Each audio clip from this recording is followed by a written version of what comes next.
മുതിർന്ന മാധ്യമപ്രവർത്തകരായ സിദ്ധാർത്ഥ് വരദരാജനും കരൺ ഥാപ്പറിനുമെതിരെ രാജ്യദ്രോഹ കുറ്റം ചുമത്തി. അസം പോലീസാണ് ഇരുവർക്കുമെതിരെ രാജ്യദ്രോഹ കുറ്റം ചുമത്തിയത്.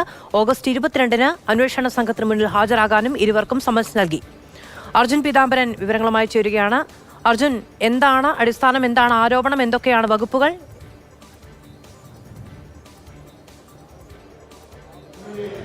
മാധു, എന്താണ് കേസ്? എന്തിന്റെ അടിസ്ഥാനത്തിലാണ് ഇവരെ രണ്ടുപേരോടും ഹാജരാകാൻ പറഞ്ഞിരിക്കുന്നത്, ഈ നോട്ടീസ് നൽകി എന്നുള്ള കാര്യം ഇതുവരെയും വ്യക്തമായിട്ടില്ല എന്നുള്ളതാണ് ഏറ്റവും പ്രധാനപ്പെട്ട കാര്യം. എന്തിന്റെ അടിസ്ഥാനത്തിലാണ് ഈ കേസ് എന്നുള്ള കാര്യം ഇവരോടും പറഞ്ഞിട്ടില്ല. എഫ്ഐആറിന്റെ ഒരു പകർപ്പും വയറിന്റെ ജേർണലിസ്റ്റ് മാധ്യമപ്രവർത്തകരാണ് ഈ രണ്ടുപേരും. വയറിനും നൽകിയിട്ടില്ല, ഈ രണ്ട് മാധ്യമപ്രവർത്തകർക്കും നൽകിയിട്ടില്ല. ഭാരതീയ ന്യായ സംഹിതയുടെ 156 വകുപ്പും 198 വകുപ്പും, അതായത് രാജ്യദ്രോഹ കുറ്റം തന്നെയാണ് ഇരുവർക്കുമെതിരെ ചുമത്തിയിട്ടുള്ളത്.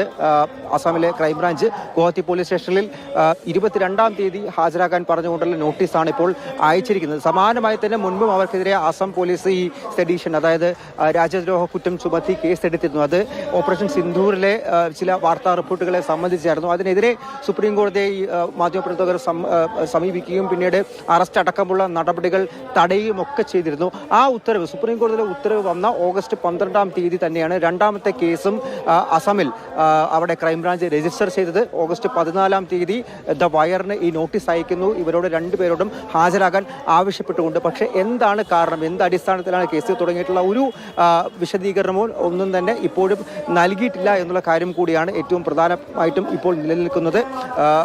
22-ാം തീയതി ഹാജരാകൂ എന്നുള്ള കാര്യം മാത്രമാണ് നോട്ടീസിലും പറഞ്ഞിരിക്കുന്നത്. എഫ്ഐആറിന്റെ കോപ്പിയും എന്തായാലും ഈ നോട്ടീസിനോടൊപ്പം അറ്റാച്ച് ചെയ്തിട്ടില്ല എന്നുള്ള കാര്യം കൂടി ഇപ്പോൾ ഇവർ വ്യക്തമാക്കിയിട്ടുണ്ട്.